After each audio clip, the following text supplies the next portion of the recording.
God. Dahil sa pag-ibig mo, kami po'y nagkaroon ng kalayaan. Dahil sa pag-ibig mo, nagkaroon kami ng kaligtasan. Dahil sa pag-ibig mo, Diyos, nagkaroon kami ng pag-asa. Amazing is your love, O God. Lord, sa oras na ito, muli salamat dahil kami pinagtipon-tipon mo sa lugar po ito para ikipurihin, sambahin, luwalatiin at damahin ang iyong pag-ibig. Sa aming pong lubos na paglapit, O Diyos, lumalapit kaming humihingi ng kapatawaran sa anumang kasalanan na aming pong nagawa, naisip at sinalita. Lord, linisin niyo po kami ng iyong buhay at banal na dugo. At Lord, idamit niyo po sa amin ang damit ng iyong katwiran. And Father God, ayan niyo po na ang presensya mo ang maghari sa aming kalagitnaan. As we pray, protect all your people as they come to worship you today in spirit and in truth. As well, sa lahat ng mga anak mo na ngayon ay sumasamba through online, Lord Jesus, your grace and mercy flow, O God. Ganon din, Panginoon, lahat ng mga J1 people nationwide and worldwide, i-bless nyo lahat, O Father God, ang kanilang worship services. And ikaw ang aming pong maranasan. Salamat po, O Diyos, at matatapos ang aming pong gawain ngayon, uuwi po kami na dala ang tagumpay. Sabay dalangin na rin namin, Lord, walang bagyo at walang mapipinsala ang anumang typhoon sa Batangas at maging sa buong Pilipinas. Salamat dakilang Diyos. Your shadow protection be upon the whole nations of the Philippines. We give you glory and honor and thanksgiving in Jesus' name. Everybody say amen and amen. You may be seated, please.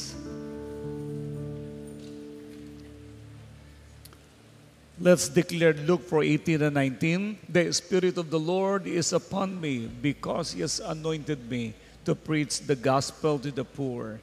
He has sent me to heal the brokenhearted, to preach deliverance to the captives and recovering of sight to the blind, to set at liberty them that are bruised, and to proclaim the acceptable year of the Lord. Our God is Jesus, the Anointed One, the miracle-working God. Amen? Palapakan natin ang Diyos. Praise God. And J1 Culture, sabay-sabay nating bigkasin, I am a blessing. I am anointed. I am a deliverer. I am a good follower. I don't destroy, I build. I'm not seasonal.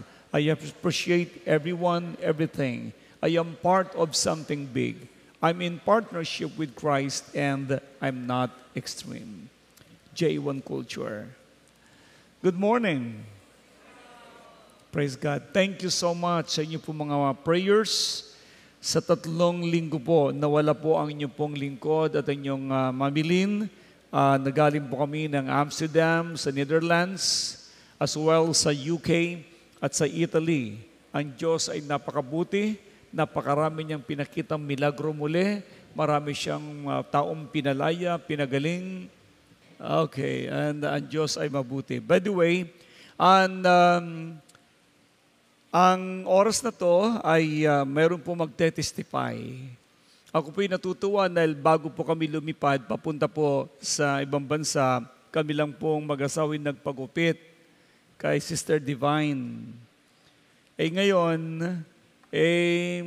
nadatnan po namin doon si Sister Maricel Mendoza na siya po ay magpapa-opera na sa kanya pong problema, mga bukol sa kanya pong thyroid. So, ang pinaghanda na po siya ng doktor ng BAT-MC dahil po sa ooperahan na po siya. Ang dami pong bukol na tatanggalin. Ngayon, sabi niya, baka pwedeng ipag-pray niyo po ako. Di habang ginugupitan naman si Sterling, ako naman ay nagpipray at nagni-minister. Alam niyo, na nakakatuwa sapagkat 4 po ang karga po niya na kaluluwa. 1 pong matanda at 1 pong bata at 2 pong babae na ikakasal yung isa at yung isa naman ay binaril sa panahon ng hapon. Ngayon, matapos ko po ipag-pray, yung palang ang kanya pong lola na lola sa pinsan ay meron palang sakit sa kanya pong thyroid. Praise God. To cut the story short, pinag-pray natin, pinagaling, instantly, lumaya, gumaling yung tao. Gusto ko po siyang tawagin ngayon dito. Halika dito, Sister Maricel, at ikwento mo sandali yung ginawa ng Diyos sa buhay mo. Praise the Lord. Sa lahat po ng mga nanonood ngayon, praise God, manood po kayo at makinig po kayo mabuti.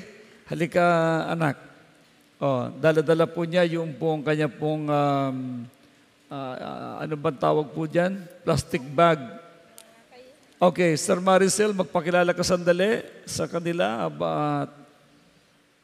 Magandang umaga po sa ating lahat. Una po sa ating Panginoong Hesus, na hindi ko po akalain na ako po ay makakarating po dito sa inyong unahan. Nagpapasalamat po ako kay Apostle Art dahil siya po yung ginamit ng Panginoon para ipadala sa akin. Kasi po sa totoo lang, hindi na po normal yung buhay ko dahil sa nararamdaman ko. Hindi ko po akalain na bibigyan ako ng Panginoon ng isang himala. Totoo po palang ang Diyos ay buhay. Na ibigay lang natin yung sarili natin at buong-buo ang tiwala. Wala po talagang imposible. Ako po'y narito sa inyong unahan para patunayan na ito pong mga gamit kong ito, narito na rin po yung anesthesia para po gamitin sa akin. Pero po, naguluhan ng doktor kasi po nung titingnan na po nila, bali po 4 na doktor yung tumingin sa akin. Nagtaka po sila kasi yung bukol pong aalisin sa akin dito, as in talaga pong walang-wala. As in, walang sobrang saig. Kasi dito po kukunin yung ibabiopsy po ako. Tapos yung bukol ko po dito, dati po siya ay 6 na maliliit. Pero ngayon po, parami siya ng parami. Pero yun nga po, ginamit ng Panginoon si Apostle Art, nawala pong lahat yung bukol at yung hinipo po ng doktor, yung pong bukol na natitira po na lang dito sa aking leeg ay tubig na lang daw po. Kaya po ako po'y nagpapasalamat sa Panginoon kasi hindi niya po ako pinabayaan. Ngayon po, normal na po ang buhay ko. Salamat po sa Kanya. Amen. Ito na po yung anesthesia po niya na ni-required po ng BAT-MC, ng doktor, kasi kailangan na po siyang operahan. Ngayon, palibasan, libre naman po ang operasyon sa BAT-MC, binigyan naman po siya ng konting assignment. Bumili ka ng pang-anesthesia mo at ikay aming ooperahan. At ito na po yung proof. Tama? At puri ng Diyos, after po na may pag-pray, tinunaw ng Diyos yung kanya pong mga bukol sa thyroid.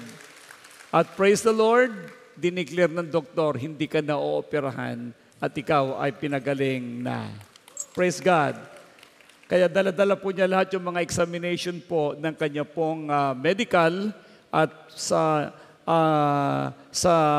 kapurihan ng Diyos, ito na po ngayon ang nagpapatoong Sister Maricel na nanampalataya sa Diyos at pinalaya ng ating Diyos na buhay. Instant, nawala ang kanya pong bukol. Amen?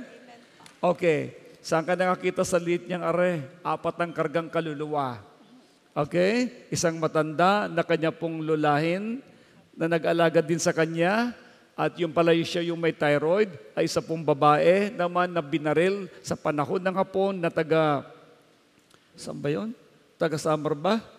Okay, taga-Samar. Tapos isang taga-Olonga po na ikakasal na ay sinagasaan po sila at isa pong 4 years old na bata na nasagasaan din. Kaya pala, takaw lagi po ito sa muntik-muntik ka lagi maaksidente. Pero praise God, the Lord bless. Aside po doon sa thyroid na tinanggal, sa problema sa thyroid, Ano yung mga lagi mong masakit na tinanggal ng Diyos naman? Ito pong, ano po, Yung laging sumasakit sa iyong katawan. yung pong dibdib ko po. Yung dibdib.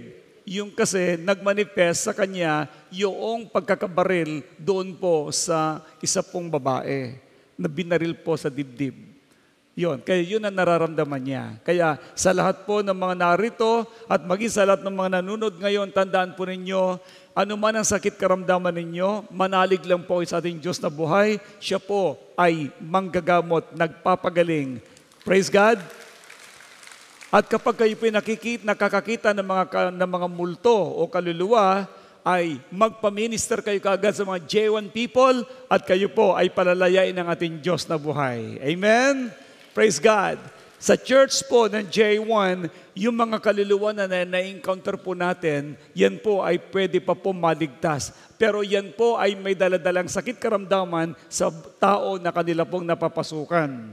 Tandaan ninyo, sa Bible wala pa pong final judgment. Yan ang reason kung bakit ang dami po ngayon naglipana ng mga multo o kaluluwa sa ating pong paligid. Pero kung kayo po ay isa sa mga nakakita ng mga multo, may problema po kayo ngayon, hanapin niyo po kagad ang mga J1 pastors at kayo po ay lalaya at ipapanalangin po nila kayo. God bless you all. Praise God. God bless you, Sir Maricel, at ikaw ay lalong magiging buhay na patutuo at maglilingkod sa ating Diyos na buhay. Amen? Palapakan natin ang Diyos sa buhay po ni Sir Maricel.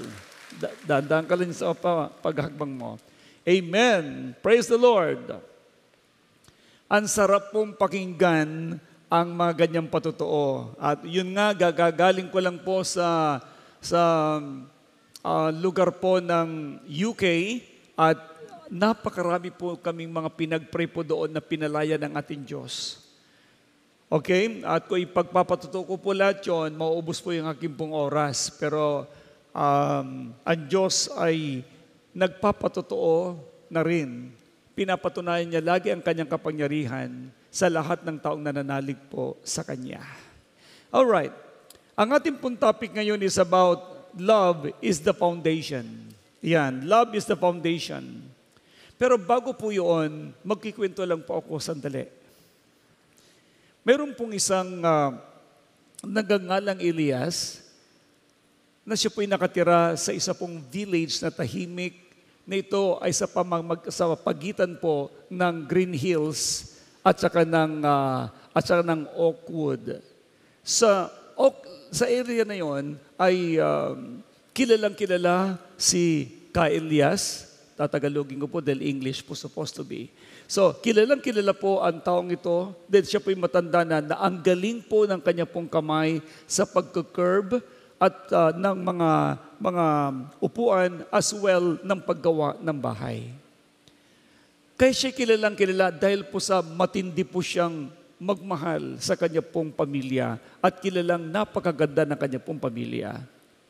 Then siya po'y nabalo at siya po ay sa paghanga ng mga kasama niya sa village na yon, mayroon pong mag-asawa na babagong kasal na lumapit po sa kanya. Okay? At sila po ay nagtanong ng ganito, pwede po bang kami ay payuhan ninyo at the same time kami po ay magpapagawa ng aming pong bahay. Pero ang bahay po namin ay hindi lamang po dapat wood at bricks. Yung kakaibang napakagandang bahay, sabi po nung mag-asawa. Ang sabi po ni Elias, ano man ang ganda ng bahay, kapag hindi maayos ang titira, wala din yon. Bakit hindi kayo magsimula sa maliit na bagay na inyong mapagkakasunduan dalawa? Then, tinanong sila nung mag-asawa. At ang sabi po ng mag-asawa, paano po ba kayo nagsimula? Okay, paano kayo nagsimula? Ang mag-asawa po ito ay pangalanan po nating Jonas at saka si Lila. Paano ba kayo nagsimula ng inyo pong asawa, ka Elias? Bakit sobrang sarap ng pagmamahal na sinasabi ng inyo pong asawa na si Amana nung siya nabubuhay pa? Ang sabi niya, ikikwento ko sa inyo. Ang totoo niyan, ang dami po nanliligaw sa aking asawa na si Amana. Mayayaman sila, pero ako ay isa lamang karpintero. Pero pinagyayaman ko kung ano ang mayroon ako. At yung pagmamahal ko sa kanya ay kasabay na rin nung kung ano man ang talento mayroon ako. Kaya nung ako'y nanligaw, ako ay nagsimulang gumawa ng isang bangko na ito ay aking inukit.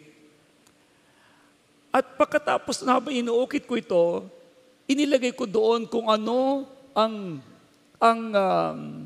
pagkakalarawan ko kay Amana.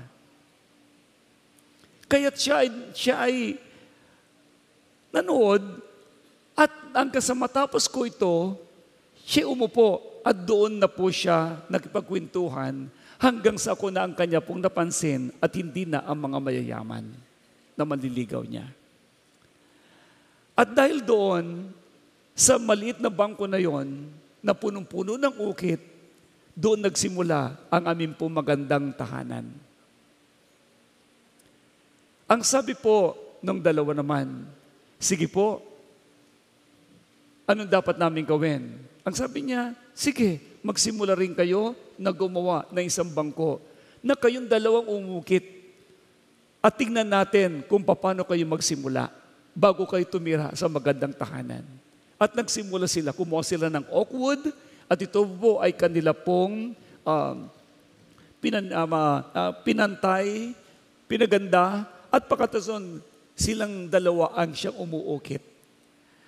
Hanggang sa pag-uukit naman ng babae, medyo nasugat ng konti yung kanyang parte nitong kanya pong mister. Nagtampo siya, ay pumangit ang ginawa mo sa akin. Pumangit yung aking dahil sa kagawan mo. Hanggang sa siya nagtatampo at sabi niya, sige, huwag ka nang umiyak. Ako na ang magbibigay ng extra hour para diyan. Hanggang sa ito'y naayos po niya. At matapos niya itong mapaganda, nilagyan niya po ito ng bulaklak. At tinawag po niya ang kanya po misis. At ang sabi niya, tingnan mo ang aking ginawang bangko. Ang ating ginawang bangko. Then, bigla pong natuwa ito pong si Mrs. At ang sabi niya, ang sweet mo naman, hindi mo lang pinix ang mismong nasira, binigyan mo pa ako ng bulaklak. Kaya mula noon ay sabi niya, dahil sa inyong ginawang yan, lumabas ang inyong ugali sa isa't isa. Nagpatawaran kayo nung may pagkukulang ang isa. At kayong dalawa ay nagsama para mapaganda ang isang bangko. Then, sa kanila ngayon sinimulan, sa pamamagitan ni Elias, ang mismong isang magandang bahay. Ngunit, inilagay sa mismong kanilang sa kanilang mismong receiving room ang naturang bangko na siya lagi nilang inuupuan at pinaglalaruan din ng kanilang mga anak. At tuwing ito'y nakikita nila yung kanilang panimula na pundasyon ng pag-ibig. Hanggang sa nakita nila, nung nawala na si Elias, lagi nilang naalala, ang isa palang pagmamahal ay nagsisimula sa isa na pagkakasunduan na mag-asawa. At ito ay pinapaganda sa pamamagitan ng pagpapatawad, pagpapasensya at pagmamahal at pagbibigay ng maliit at malaki na sila ay nagiging nagkakaisa. Everybody say love. Love is the foundation. Alam nyo, guys, gusto ng Panginoon na hindi lamang si Jonas at ng kanya pong may bahay ang magkaroon ng magandang tahanan. Katulad po ni Lila, meron sila pong nakita sa buhay ni Elias at saka sa buhay ni Amana. Do you not know na ang buhay pala natin, ito po'y ginagaya ng iba? May kausa ba ako? Ang buhay po natin ay meron pong pinaggayahan. Marami po kayong tinitignan kung paano gayahin ang bahay nyo, kung paano gayahin ang ayos ng tahanan ninyo, kung paano gayahin ang mukha ng iba, kung paano kayo mag-make up sa mga kababaihan, kung paano kayo magdamit, babae man at lalaki, at kung paano kayo mag-ayos ng anumang bakuran ninyo dahil mayroon kayong pinaggagayahan. Kaya kung pag-uusapan po natin ang pag-ibig, wala tayong number one na gagayahin, kundi ang author ng pag-ibig, walang iba kundi ang pag-ibig ng ating Diyos amang sumasalangit. Alright, that's why love is the foundation. Now, ang sabi po ng Book of John, chapter 4, verse 8, but anyone who does not love does not know God, for God is love. Ang sino man ang hindi po umiibig ay hindi po nakakakilala sa Diyos, sapagkat ang Diyos ay pag-ibig. Sino po dito ang mayroon pong pag-ibig? Sino po dito ang natutong umibig? Now, sino naman po dito ang nagsasabing meron talaga siyang pag-ibig sa kanyang kapwa? At siya marunong magpatawad. Okay, alam nyo, bakit ang pag-ibig ay isang pundasyon ng buhay? Alam nyo, dito po sa Bible, kung papansinin po ninyo, pinapahayag po niya sa 1 John chapter 4 verse 8 na this tells us that everything God does is rooted in love. Lahat daw po ng ginawa ng Diyos ay nag-ugat ito sa pag-ibig. Ang pag-ibig ay hindi lamang isang attribute of God. It is His very nature. Ito po'y kalikasan mismo ng ating Diyos. Kaya, ang sino man sumusunod sa ating Diyos ay dapat umibig at magkaroon siya ng pundasyong pag-ibig. Bakit? Ito ang kailangan ng buhay.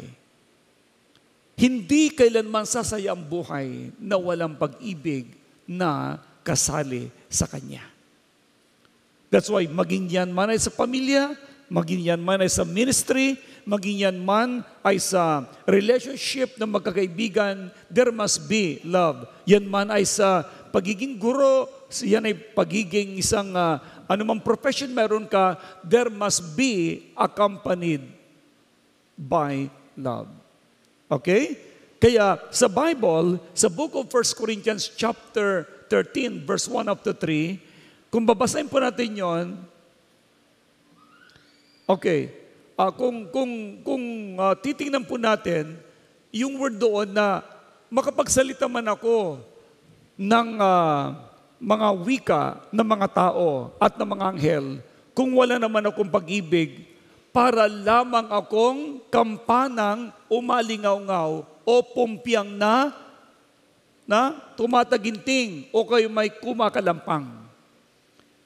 Now, hindi lang yon. Kung ako man ay may kakayahang magpahayag ng salita ng Diyos at umunawa sa lahat ng hiwaga, kung mayroon man akong lahat ng kaalaman at ng malaking pananampalataya at anupat na papalipat ko, nakakapagpalipat ako ng mga bundok, ngunit kung wala naman akong, ulitin nyo nga, kung wala naman akong pag-ibig, wala akong kabuluhan. Kaya't, at kung ipamigay ko man ang lahat ng aking mga ari-arian at ialay ang aking katawang upang sunugin, ngunit wala naman akong pag-ibig, wala rin akong pagpapala. So, pansinin po natin dyan, na Ano man ang gift meron ka, ano man ang kayamanan meron ka, ano man ang talent meron ka, anointed ka man. Pero kung wala kang mismong pag-ibig, wala rin yon. Walang kabuluhan. So, love gives value and life to all our spiritual acts. Ito ang nagbibigay ng buhay. Kaya pala ang Diyos ay pag-ibig. Nagbibigay ng buhay. Now, ang tao na puno ng galit, isang mamamatay tao ang tawag sa kanya. Why? Yan ang sinasabi ng 1 John chapter 3 verse 15. Ang taong napupuot sa kanyang kapwa-tao ay isang mamamatay tao. At wala sa isang mamamatay tao ang buhay na walang hanggan. Bakit sinabi ng Book of Matthew chapter 5 verse 44, mahalin mo ang iyong kaaway? Dahil hindi dapat magkaroon ng kaaway. Ayaw ng Diyos na magkaroon ng kaaway. Isa lang naman ang talaga umaaway. Si Satanas lang naman eh. Kaya kapag nawalan na ng pag-ibig ang tao, para na rin po siyang artificial na nandiyan. Hindi kailanman mararamdaman ang kanyang presensya. So, mga minamahal, anuman mangyari, no matter how gifted and anointed you are, pag wala kang pag-ibig, walang kabuluhan. Another verse, Colossians chapter 3, verse 14, ang sabi niya, and over all this virtues, put on love. At higit sa lahat, magmahalan kayo. Sapagkat ang pag-ibig, ang buklod ng ganap na pagkakaisa. Alam niyo, ang nangyayari sa ating pong bansa, puro galit ang nabubuo sa buhay ng mga namumuno sa bayan. Nakakalungkot, sila yung leader of the land, pero sila ang nagbibigay ng halimbawa ng pagkakawatak-watak. Walang pag-ibig. Siran dito, siran doon. Hindi lang yun. Ang mga tao ay puro makasarili. Ang maraming mga leaders, bagamat hindi lahat, nabubuhay ng pangsarili lamang.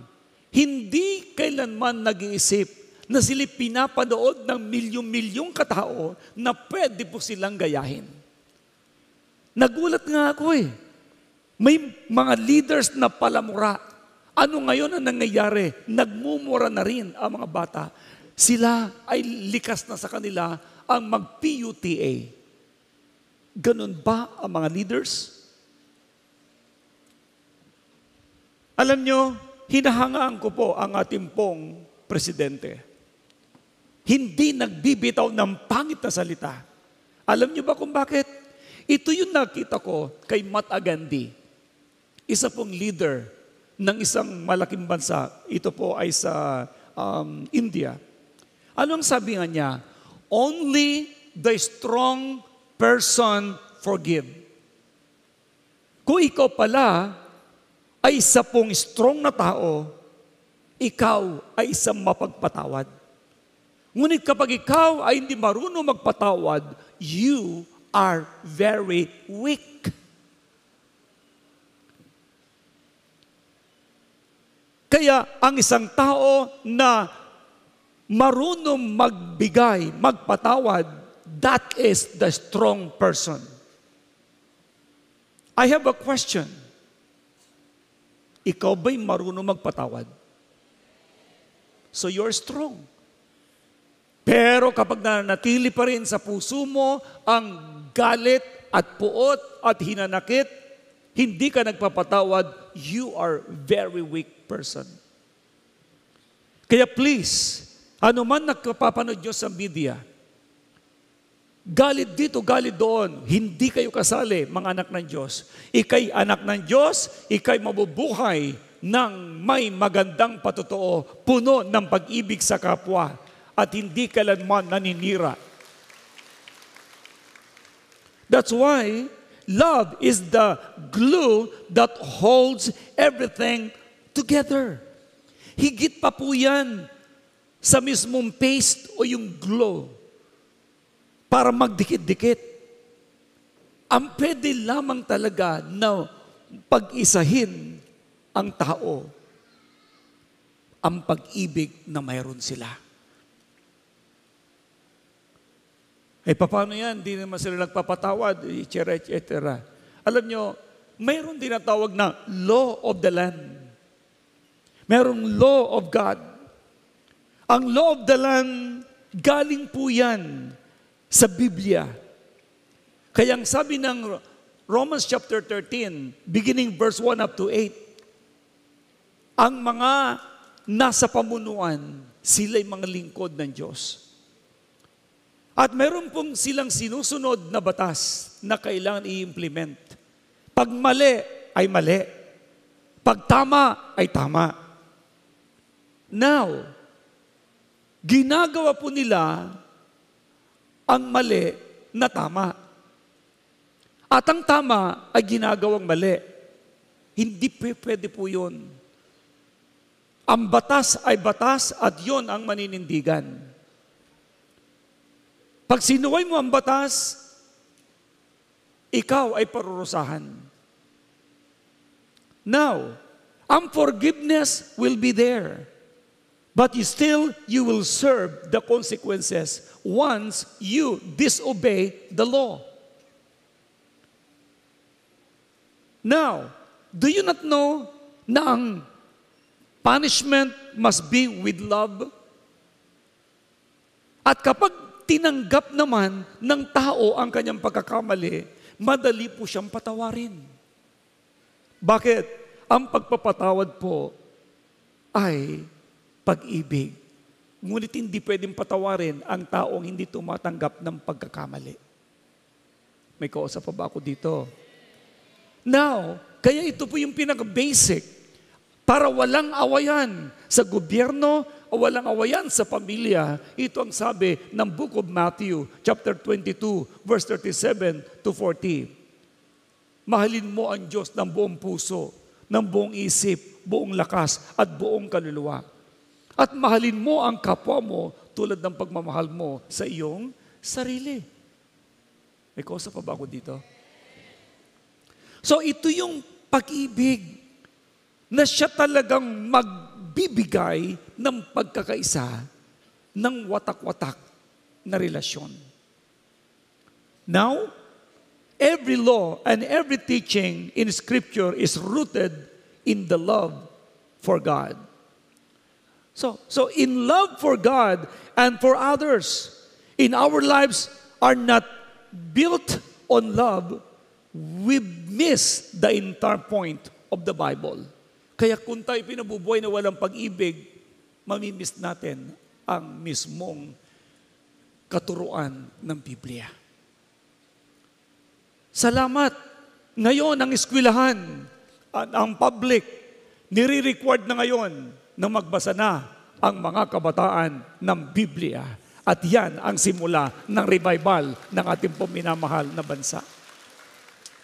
Dati, religion ang itinuturo. Pero ngayon, Biblia ang itinuturo. Salamat dahil naniniwala ko, ang bansang Pilipinas ay tunay na Kristiyanong bansa dahil bukas na ang puso't isipan ng lahat para Biblia ang mismong tanggapin ng kanilang mga buhay. Kaya ang sabi ng Book of John, 1 John chapter 4, verse 19 to 21, we love because He first loved us.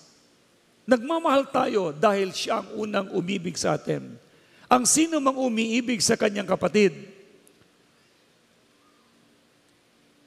pero hindi niya, ang sino mang hindi umiibig sa kanyang kapatid, ay hindi umiibig sa Diyos. Paano masasabing mahal mo ang kapatid mo? Mahal mo ang Diyos na hindi mo nakikita, Pero ang tao naman na nakikita mo ay hindi mo kayang mahalin. Paano mo kayang mahalin ang Diyos na hindi mo nakikita kung ang nakikita mong tao ay hindi mo kayang mahalin? So, ito ang gusto ng Diyos. Mahalin mo siya sa pamamagitan ng pagmamahal mo sa iyong kapwa. Habang minamahal mo ang kapwa mo, yan ang nagpapakita naman na mahal mo ang ating Diyos. Kaya sabi mo sa kaliwat kanan mo, let us love one another.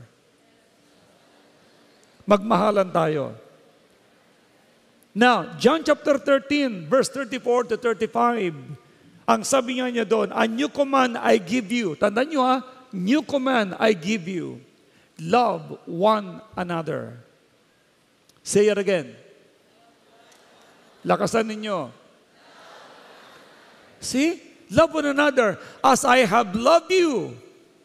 By this, everyone will know that you are my disciples. Kaya ang mga disciples, ang unang makikita sa kanila ay ang pag-ibig. Pag sinabi natin disciples, followers of Christ.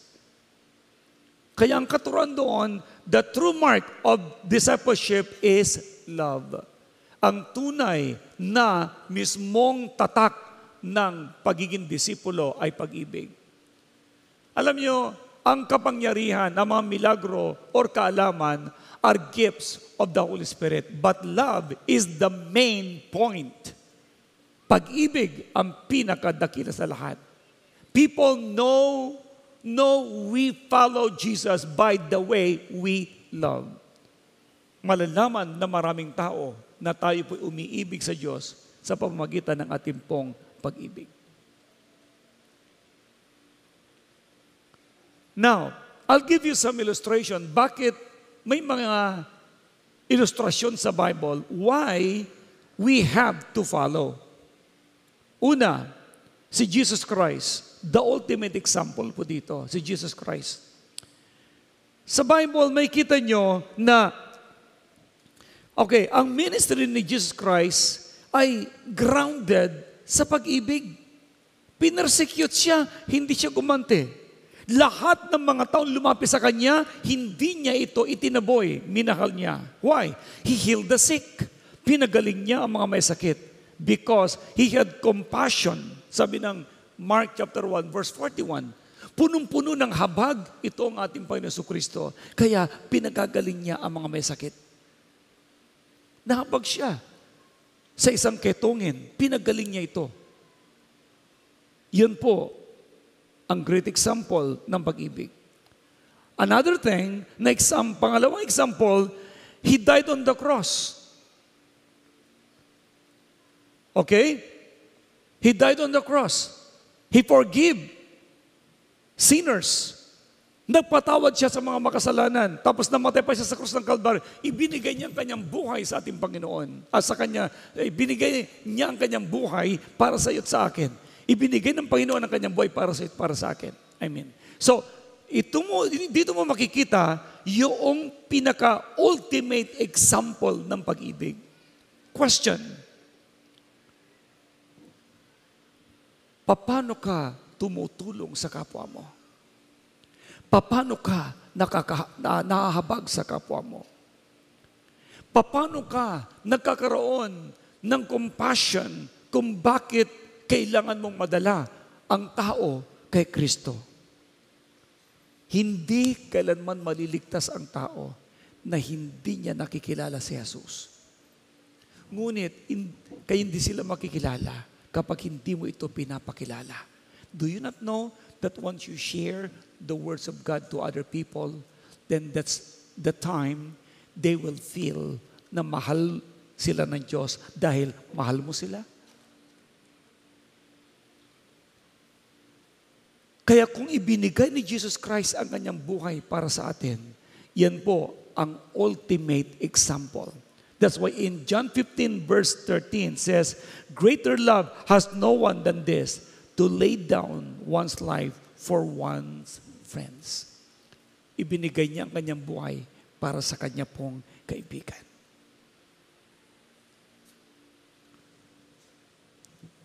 Marami nagtataka, kung paano namin nagagawa ang aming pong ginagawang pagbiyahe at pagmimisyon.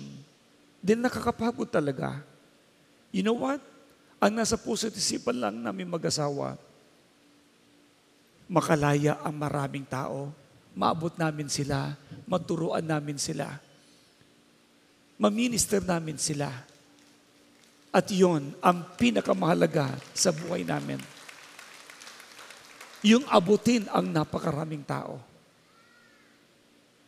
Kulang ang aming sarili. But thank God, ang dami ngayong mga pastors na ng JA1 na ginagawa na rin ang ginagawa namin. I know and I believe, kung lahat po tayo ay sama-sama, nagkakaisa, na abutin ang maraming tao, mas maraming maliligtas bago dumating ang ating Panginoong Jesucristo. Another thing dito, na example ay yung Samaritan. Itong Samaritano. Ang sabi ng Luke chapter 10, verse 25 to 37, isa-summarize ko po ito, mayroon pong isang sugatan. Nakita ito ng mga religious group. Yung religious leader, alam nyo, nilampasan po niya. Hindi niya tinulungan yung nakahandusay na pinagbubugbog ng mga tulisan. Tapos, meron naman isang Samaritano na padaan. Alam nyo, kinuha niya yung tao, kinahabagan niya.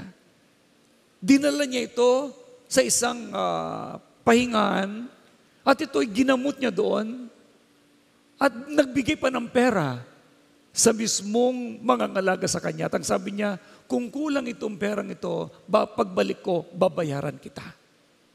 Grabe yung pagmamahal nung Samaritano na yon. Alam niyo guys, kapag magagawa po natin tumulong sa ating kapwa, iyan po ang pagpapakita ng tinatawag na pag-ibig ng ating Diyos. Love is shown through action. Hindi lamang sinasabi mong, I love you. There must be a manifestation of that love. If you love somebody, help them. If they need help, open your arms. Open your hands. Help them. Bakit? Dahil ikaw at ako ay lingkod ng ating Diyos. Palapakan natin ang Panginoon. Noong early church, sa book of Acts chapter 2, verse 44 to 47, nagkakaisa ang mga mananampalataya. Yung mga mananampalatayang yun, they shared everything they had. Kaya yung mga raming tao na nagkakasama na yon, wala man lang naghirap sa kanila. Why? They help one another. They demonstrate their love. Salamat sa J1 Church. Mayroon po tayong medical mission. Mayroon po tayong jail ministry. Tumutulong po tayo, nagbibigay tayo ng ayuda sa mga nangangailangan. Hindi lang yon. Walang sawa po tayo na nagmi-minister sa mga nangangailangang ipag-pray. Kung wala tayong habag na ipag-pray ang mga nangangailangan, mayroon bang katulad ni Sister Maricel na uoperahan na, gagastos ng malaking pera, masusugatan ang kanyang leeg? Kung wala tayo pong habag, ipagpe-pray ba natin siya? Hindi. Pero nung narinig ko siya na siya magpapa-opera, gusto ko po kaagad siyang ipag-pray. Why? Naniniwala ko na ang Diyos kong pinaglilingkuran ay nagpapagaling. Every time you move with compassion, the anointing will begin to manifest. Alam ninyo, Na yun po mga nagpatotoo po dito, si Josiah, gagastos ng kulang-kulang 1 milyon. Ooperahan, tatanggalin ang kanyang gallbladder. Pinag-pray namin, maski malayo pa kami, nandoon pa sa Amerika, pinag-pray namin sa pamamagitan ng virtual prayer. Cellphone lang. Nagulat ang doktor, walang nakitang bato.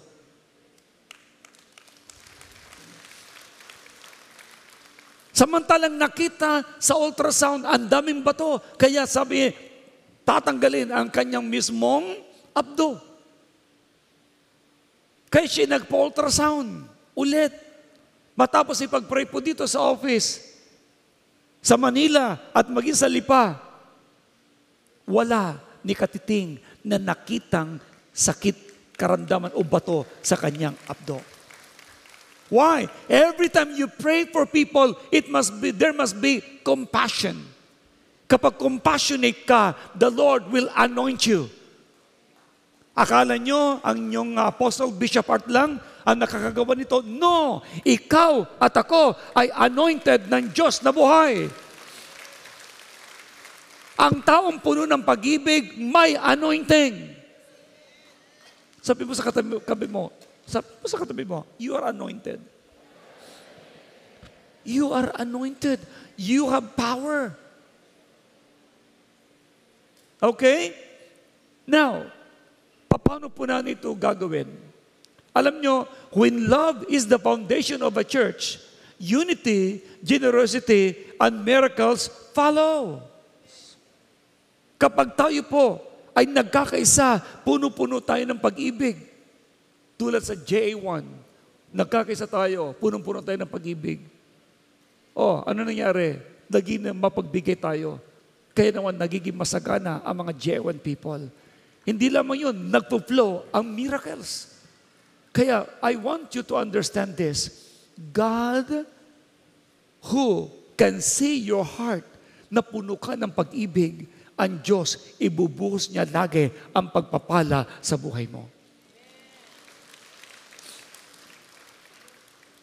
Alam niyo, kaya minsan, napag-usapan po natin, alam niyo po ba na ang isang taong kuripot ay kulang ng pag-ibig? Why? Kasi pinagdadamutan niya yung iba. I'll tell you, ang taong puno ng pag-ibig, willing to give always their best to somebody, especially they will love the Lord their God. Bakit ang bilis lumago ang JA1 Church worldwide? Because of love. Sabi natin muli, love. That's why when love is the foundation of a church, unity, generosity, and miracles follows.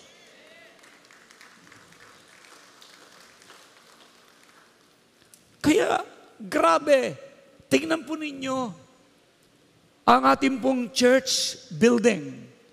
Dahil sa pagiging generosity ng JA1 people, nabuo ang 9 stories building na ngayon nagiging blessing sa body of Christ. Why?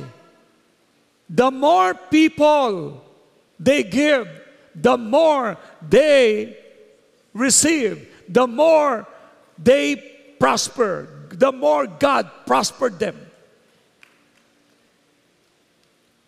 So now, application. How to build love as your foundation. Paano natin buuin ang pag-ibig bilang isang pundasyon? Number 1, receive God's love first. Tanggapin mo muna ang pag-ibig ng ating Diyos. We love because He first loved us. Sino unang umibig? Ang Diyos. Since na ang Diyos ang unang umibig sa atin, yun ay paniwalaan mo. Okay? Then dahil sabi ko nga, you can give love until you receive it. Hindi ka makakapagbigay ng pag-ibig sa kapwa mo hanggat hindi mo natatanggap ang mismong pag-ibig na binigay ng Diyos sa iyo. Naniniwala kayo, minahal ka ng Diyos? So, makakapagbigay ka rin ng pagmamahal sa kapwa mo. Number 2, make love your motivation. Gawin mo ang pag-ibig na motivation ng buhay mo. Okay? So, ask yourself. Tanungin mo ang sarili mo. Am I doing this out of love? Ginagawa ko ba ito talaga ng may pag-ibig? Or pride lang? Kaya ako nagbibigay para ako'y matanyag. O kay duty ko lang ito. O kay dahil sa takot. Guys, I'll tell you this. Tanungin mo ang sarili mo, am I doing this out of love or pride? Sino po dito talaga ang umiibig para at hindi siya naghahanap ng palakpak na ibang tao? Yung iba baka nagbibigay lang kayo para kayo makilala. No way. Tanggalin yung ganung motibo. Kaya ka nagbibigay dahil may pagmamahal kang tinanggap mula sa Diyos na buhay. Mayroon pong kasabihan, hindi ka pwede magbigay ng wala ka. You cannot give what you do not have. Kaya kung may pag-ibig kang tinanggap sa Diyos, ay may pag-ibig ka rin na maibibigay. Ganun lang kasimple. Okay, now, number 3, love practically and sacrificially. Love is not just words. It's shown through sacrifice, patience, and forgiveness. Yan po ang love. Yan ang tinatawag natin na practically and sacrificially. Yan ang pag-ibig. Basta, practical ako, mamahalin ko ang kapwa ko para wala akong kaaway. Basta, mamahalin ko siya, magsasakripisyo ako, I can give what is best. Basta, mamahalin kong todo-todo ang Panginoon. And I know and I believe, hindi niya ako iiwanan ni pababayaan man. Kaya sasabihin ko muli sa inyo, mahalin mo ang Diyos ng higit sa lahat at mahalin mo ang kapwa mo tulad ng pagmamahal mo sa iyong sarili. And number 4, pray for a loving heart. Kung ihilingin mo sa Diyos, Lord, bigyan mo po ako ng mapagmahal na puso. Alam nyo, iba't iba po ang ating pong kinalakihan. May kosa pa ba ako dito? Iba't iba po ang kinalakihan natin. Mayroon pong lumaki sa isang pamilya na sigawan ng sigawan at walang pagmamahal at nag-aaway ang kanilang mga magulang, kaya sila din ng mga kakapatid ay nag-aaway. Naririnig sa kapitbahay ang sigawan at awayan. Walang pag-ibig. Pero now, iba na ang atmosphere mo. Nung na-born again ka, nakilala mo si Jesus sa buhay mo. Ang atmosphere mo ngayon ay pag-ibig na nanggagaling lamang sa Panginoong Jesucristo. I don't agree and I don't believe na isang tao ay nagmamahal sa Diyos na wala pa rin siyang pagmamahal. Mapanirang puri pa rin. Nagbabanta. Pwede ba? Tapos na yun. Kaya, hilingin mo ngayon sa Lord, Lord, ayaw ko na maranasan pa yung aking kinagisnan na pangit na pamilya. Punuin mo, Diyos, ang puso ko ng pag-ibig. Romans chapter 5, verse 5. Ask the Holy Spirit to fill your heart with God's love. Kaya sabi mo, Lord, kailangan ko po kayo, tulungan niyo po ako. Then, as I conclude, love is the foundation of every genuine Christian. Kung tunay kang Kristiyano, magpagpatawad ka, mapagmahal ka, matulungin ka. That's why love is the foundation of every genuine Christian life. Itaas ang mga kamay ng mga tunay na Kristiyano. You are full of love. Mapapasensya, ha? Okay, it's the root of our faith.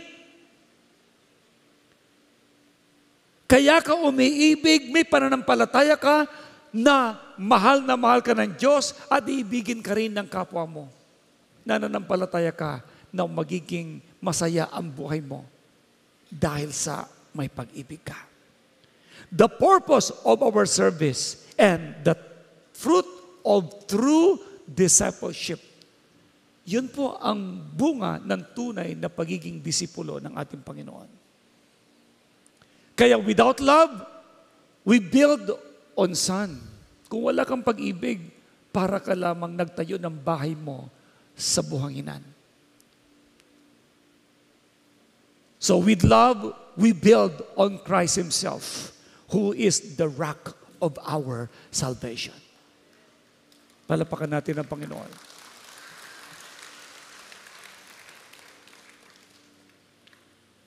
Love is the foundation of our Christian life. Ano man ang mangyari sa mundong ito, huwag mawawala ang pag-ibig ng Diyos sa buhay niyo. Ano man ang mangyari, hayaan mo makita ng lahat ng tao ang pagmamahal ni Jesus sa buhay mo. Share what you have. Demonstrate your love. And let the whole world know na meron talagang Diyos na pinagmulan ng pundasyon ng pag-ibig. Pwede ba tayong lahat ito tumayo? I-check natin ngayon ating mga sarili. Ang pag-ibig ng Diyos nung ibinigay niya sa atin, ito hindi kayang pantayan. Ngunit dahil sa ito'y tinanggap mo, ito ay mararanasan. Hindi mo lang ito mararanasan, mararamdaman din ng ibang tao.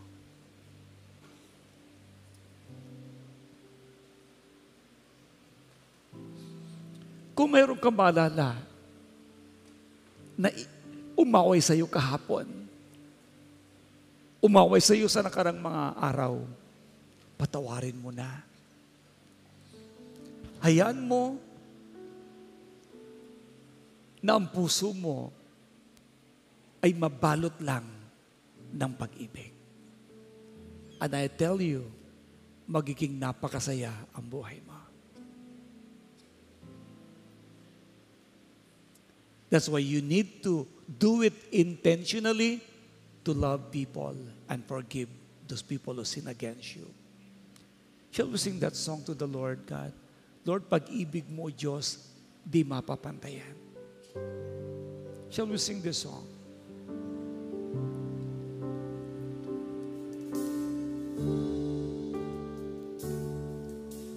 O Diyos, pag-ibig mo'y ganap, biyaya mo'y hindi magwawakas,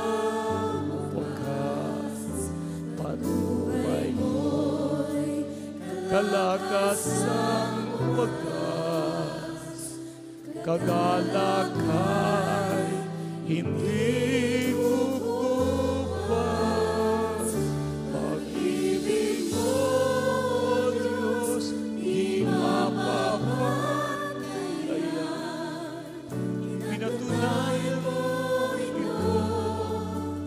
hanggang kamatayan, dugo mong tumigis, dalay kaligtasan.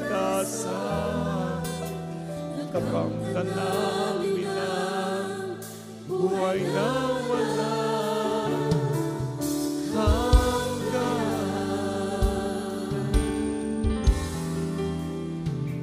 Sa buhay na iyong ibinigay, sa buhay na walang pag-asa, nakamtan ang kabutihan mo. Pasasalamat namin buong puso. Pag-ibig mo, Diyos, di mapapaglayan. Pinatunayan mo ito hanggang kamatayan. Dugo mong tumigis, dalay kaligtasan. Nakamtan namin ang buhay na walang hanggan.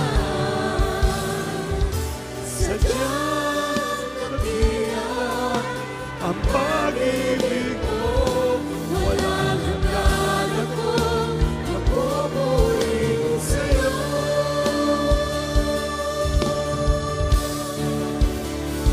Pag-ibig mo, Diyos, di mapapaglayan. Pinatunayan mo ito hanggang kamatayan. Dugo mong tumigis, dalay kaligtasan. Nakamtan namin ang buhay na walang hanggan.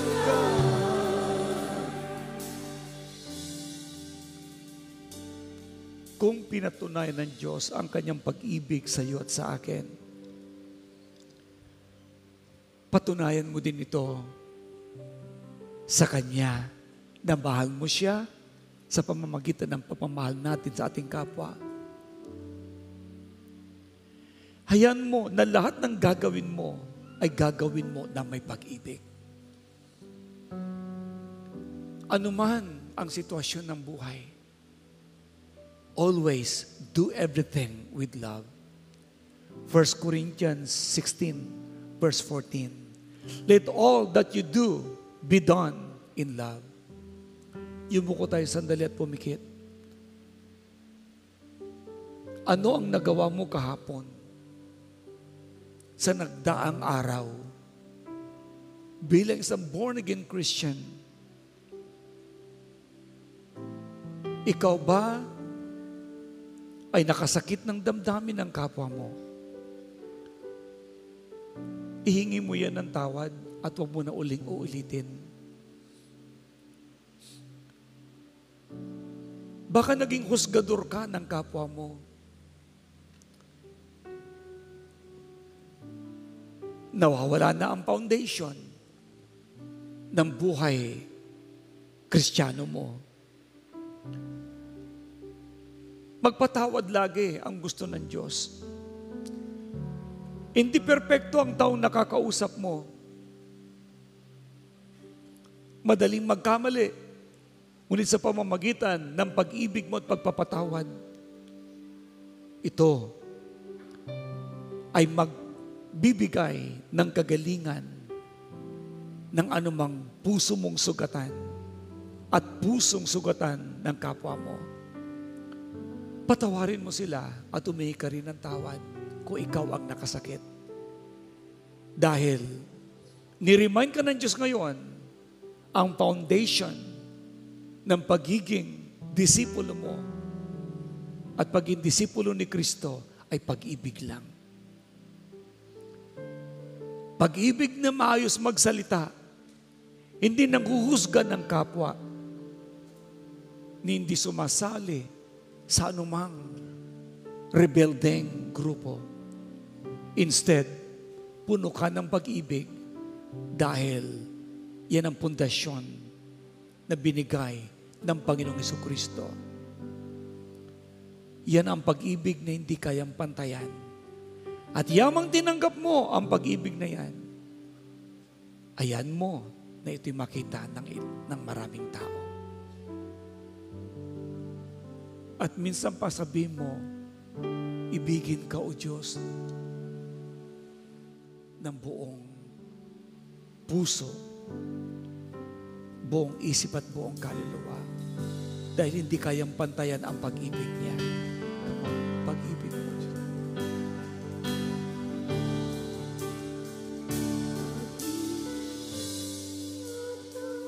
Di mapapatayan, pinatunayan mo ito hanggang kamatayan. Tubo mong tumigis, dalay kaligtasan. Nakamtan namin ang buhay na walang hanggan. For the last time, Pag-ibig mo, Diyos, di mapapatayan. Pinatunayan mo ito hanggang kamatayan. Tulo mong tumigis, dalay kaligtasan.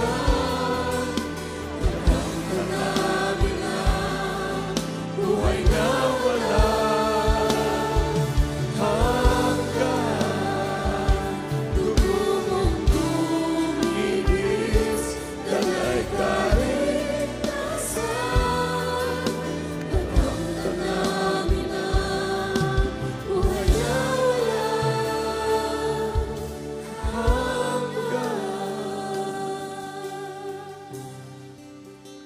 now, dahil ika'y nagpatawad na, humingi ka rin ng tawad sa kanila. Lord Jesus, I pray, lahat ng anak mo narito ngayon, ang kanila pong desire, mapuno sila ng pag-ibig. Sige, hilingin mo sa Diyos na mapuno ka lalo ng pag-ibig. Yes, at sabi mo, Lord Jesus, ikaw lang ang maghari sa buhay ko. Punin mo ako ng pag-ibig para sa aking buong kapwa. Hayaan mong makita nila ang pag-ibig mo sa akin. Hayaan mong maibigay ko ang pag-ibig mo sa buhay ko. Salamat po. Tulungan mo ako, Panginoon, mamuhay lamang sa pag-ibig. Ikaw ang pundasyon ko dahil ikaw ang Diyos ng pag-ibig. Maghari kang lubos sa buhay ko bilang tagapagligtas at Panginoon ng buhay ko. I love you, Lord Jesus. I love you, Holy Spirit. I love you, Father God. Manatili ka nakayukot na kapigit, ako lang mananalangin. Lord, idinadalangin ko lahat ng mga anak mong narito. Malawak ang pangunawa. Puno, O God, ng habag sa kapwa. At ang pag-ibig nyo ang laging kanilang maipadama. Bless every member of the family of JA1. Magkaisa at nagmamahalan ang kanilang mga pamipamilya. At Panginoon, maging good example sila sa kanila pong komunidad. Let your glory shine to their community through the lives of your people. Salamat po, Panginoon. And Lord Jesus, silang lahat na puno ng pag-ibig, payamanin mo naman. Pagpalain mo ang kanilang pinansyal na pangailangan. At wala ni isa man maghikaw sa kanila. Salamat po, dakilang Diyos. Pinagpala mo ang iyong mga anak. And now, Lord, I am declaring healing. Dumaloy ang kagalingan. Pinagaling niyo, O God, Sister Maricel. pagalingin mo din lahat ng may bukol sa kanilang mga katawan, sa kanilang internal organ, sa kanilang mga kalamnan, by the power of the name of Jesus Christ. Tinutunaw ko ang lahat ng uri ng sakit karamdaman sa inyong mga buhay. Ngayon, in Jesus' name, gumaling ka. Ang sabi ko, gumaling ka. Ngayon, in Jesus' name, tanggapin mo ang kagalingan ng puso mo, tanggapin mo ang kagalingan ng baga mo, tanggapin mo ang kagalingan ng iyong bato, tanggapin mo ang kagalingan ng iyong kidney, tanggapin mo ang kagalingan ng iyong internal organ, tanggapin mo ang kagalingan ng iyong thyroid. Yes. Tanggapin mo ang linaw ng paningin. Tanggapin mo ang kagalingan ng iyong mga blood pressure at ng blood sugar. Tanggapin mo ang kagalingan ng iyong buto. I declare this with compassion. In Jesus' name, I pray. Amen and amen and amen. Receive your blessing today. And no more fear in Jesus' name. Palapakan natin si Lord. You may be seated, please. God richly bless you, kayong lahat na nasa online worship service. Receive your blessing and your healing in Jesus' name. Amen. Palapakan muli natin si Lord.